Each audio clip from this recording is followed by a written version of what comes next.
Alright, and welcome back. Now we are going to attach the motor box to the main frame. We're going to add a few things to it. And first we'll go over the prepping and all. We'll plan these. We do have two of these. I guess they're the 43-2 mounts. We are countersinking them. Both of them. So that's the first step. Then we're going to take these. I'll take this screw out now. Take one of these screws out of each of them because we have to mount the hex. And so I'll take both screws out because we're going to add the Loctite.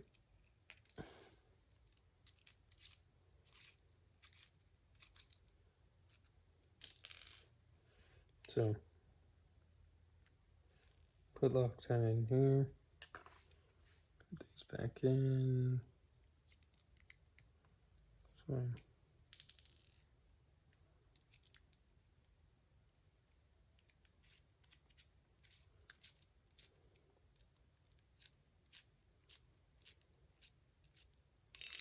we want the shaft to stick out right at 10 millimeters or 1 centimeter.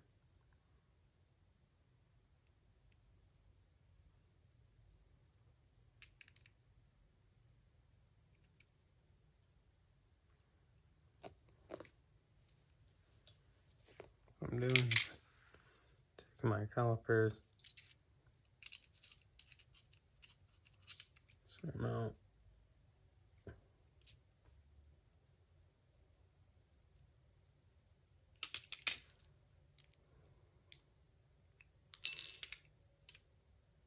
There we go. It doesn't have to be precise. And we tighten these down.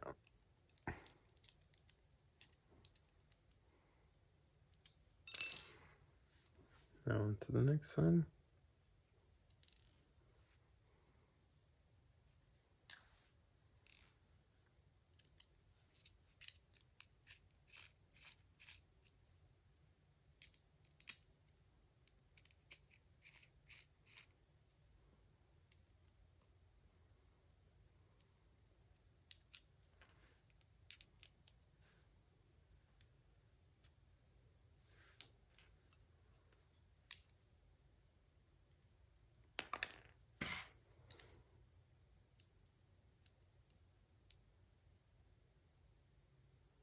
Side should be easy to set up because you just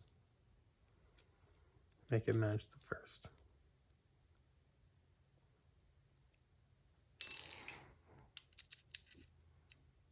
Yep. It's a little under, that's okay. And you do want to do it on the side that doesn't have the indent, that is on the flat. So once you get that done, we're going to take the flush mount screws.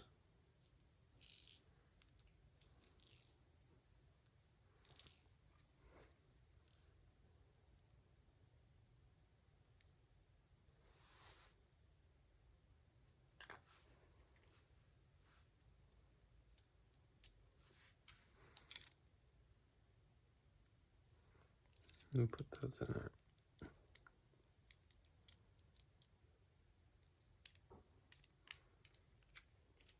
Like so.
All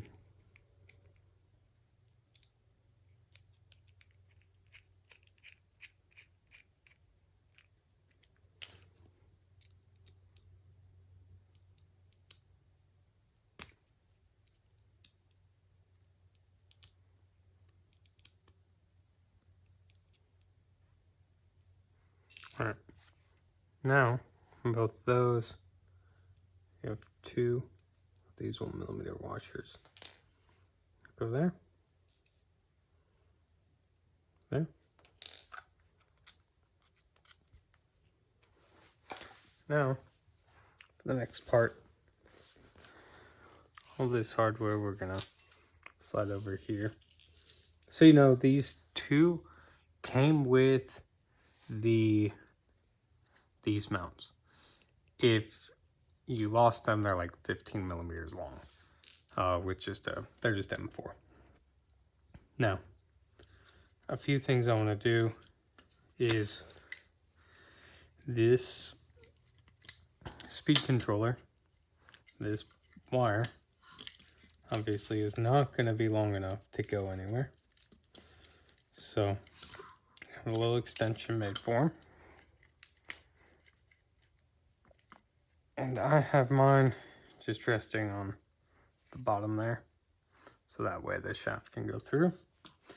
Then we're also going to have a few servo extensions go up, because we have to make it to the this. So we got this side, we have one that's tall, this one.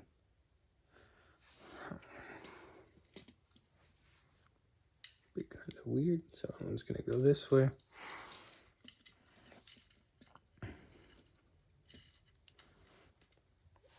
Now I'm gonna redo these whenever I get it. I just wanted to feed them through. I'll probably measure and make them. I just grabbed servo extensions that I had.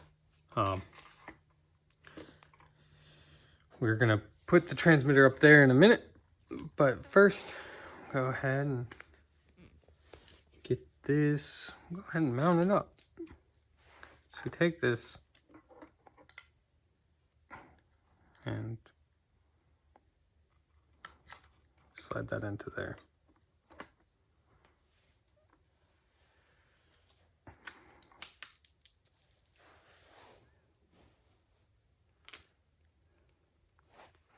Might actually be easiest to do 1 or 2 of the screws over here first.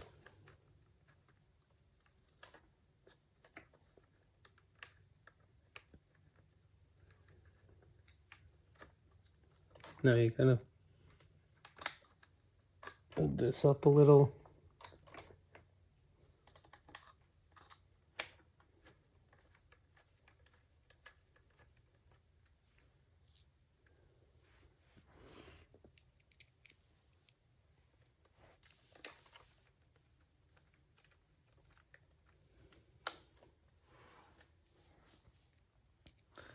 This is one of those things you can't put Loctite on. I'm not, because I know it'll come apart. If you decide you want to put Loctite on, you can always tighten all 8 of these and then take them out one at a time to do the Loctite.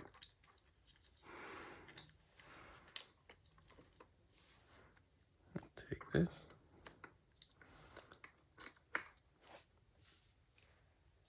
Set that in there.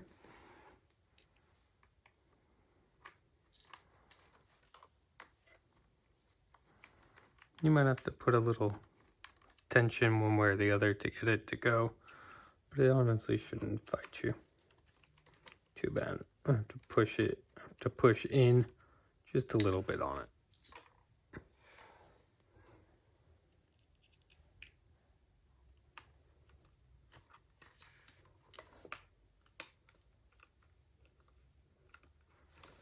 As you can see, I had to push in a little bit more there.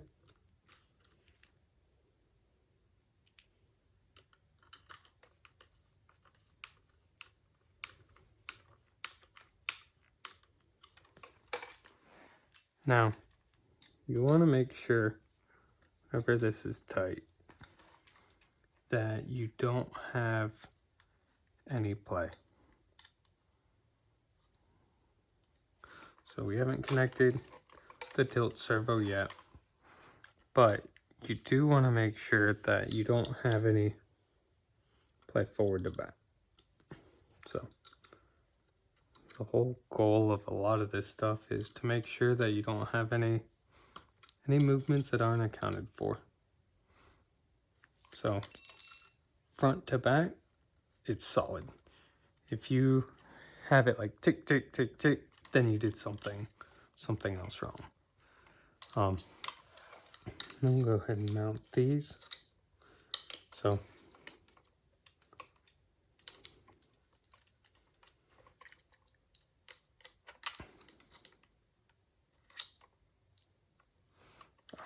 I totally screwed up whenever we mounted these last.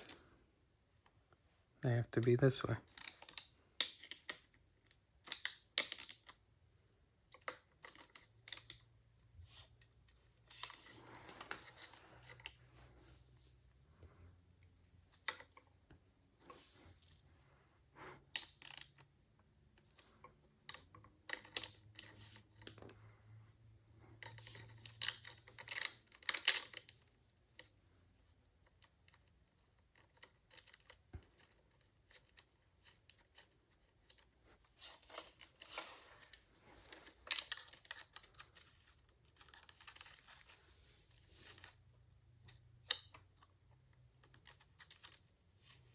What you want both these to be even.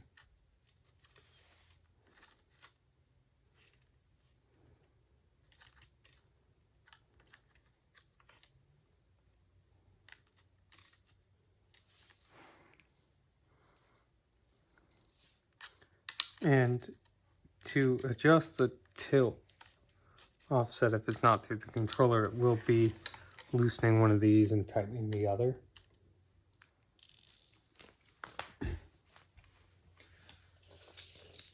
So that is how that will be adjusted. And I said to keep these tight up here or loose. Up here I left this one tight because I previously had this assembled, but I forgot that the lower movements may have changed. So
So this may still need to be adjusted, the height,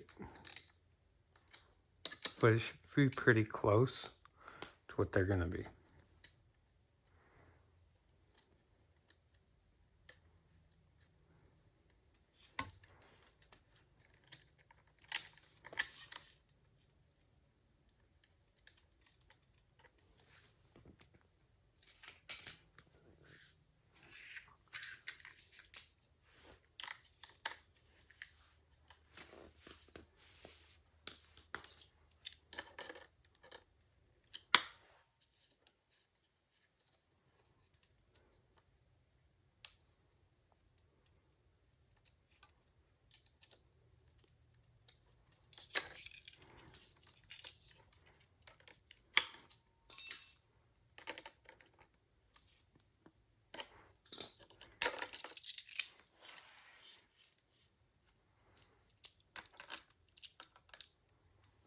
Unlike other BB-8s I've used or played with, this servo, because of the gear addiction in it, or the lack thereof, it doesn't necessarily support the weight of the droid. It does, but it's surprisingly easy to just move back and forth. So just keep that in mind if you're working on it, like on the ground like this. As we add more weight, it will be really likely to move, which that's just normal, especially because we're not using, my theory is it's because we're not using any gears. We're just directly driven off the servo.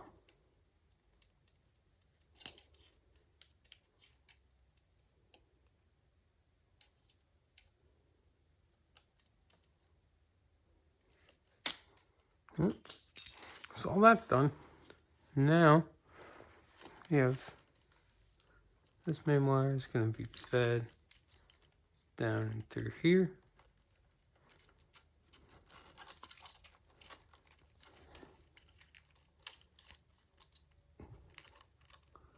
This wire, I'm going to go ahead and connect to here.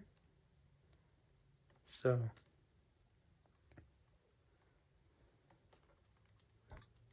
this one is power from the buck converter. So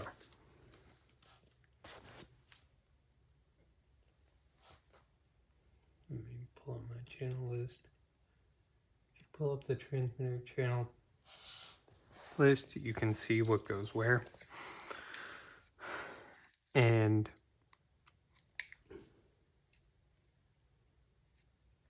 I'm going to use for power input channel 9. 9 and 10 are all going to be beeps. So then we have this is body. No, this is dome forward and back. So that's 7.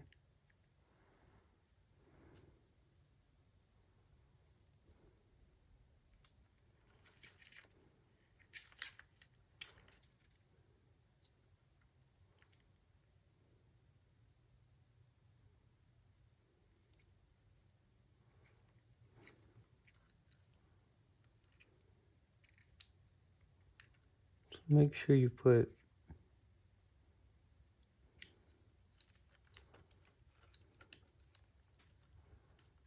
the wires how they need to go. This is body forward and back, which is number 2.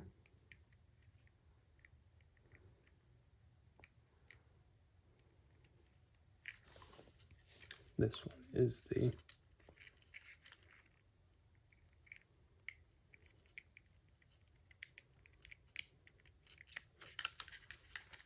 this one is going to be body tilt, which is number 1. This one is dome or body spin, which is number 3.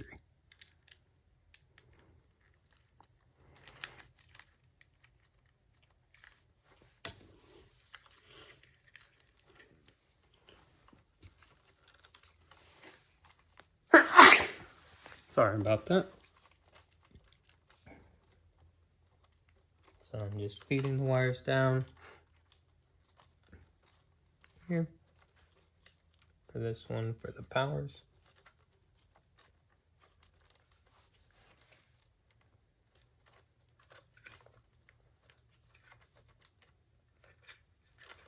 Actually, it'll be more on this one.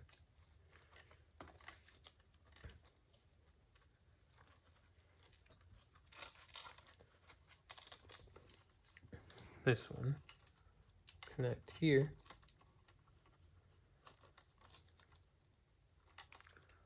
Oh crap, I grabbed the wrong servo extension. We'll just pretend that it's there. I'm just going to use that for reference for how long of a wire I need to make.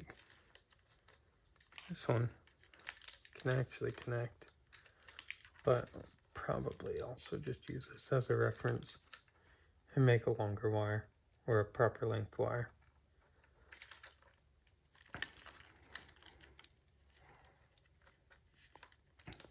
And shove all the extra slack up in there.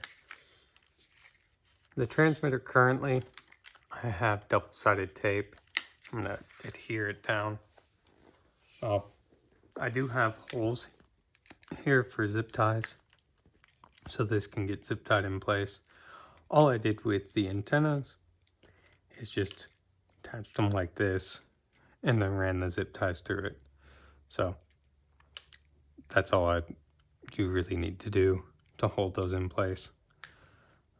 But I'm gonna leave this a little loose for now. Get those servo extensions cut the length I want it, so it'll be nice and small. I'll use the TechFlex to wrap it as well so it matches. But that's how you get the motor box mounted onto the mainframe. And next, we'll add the outer box.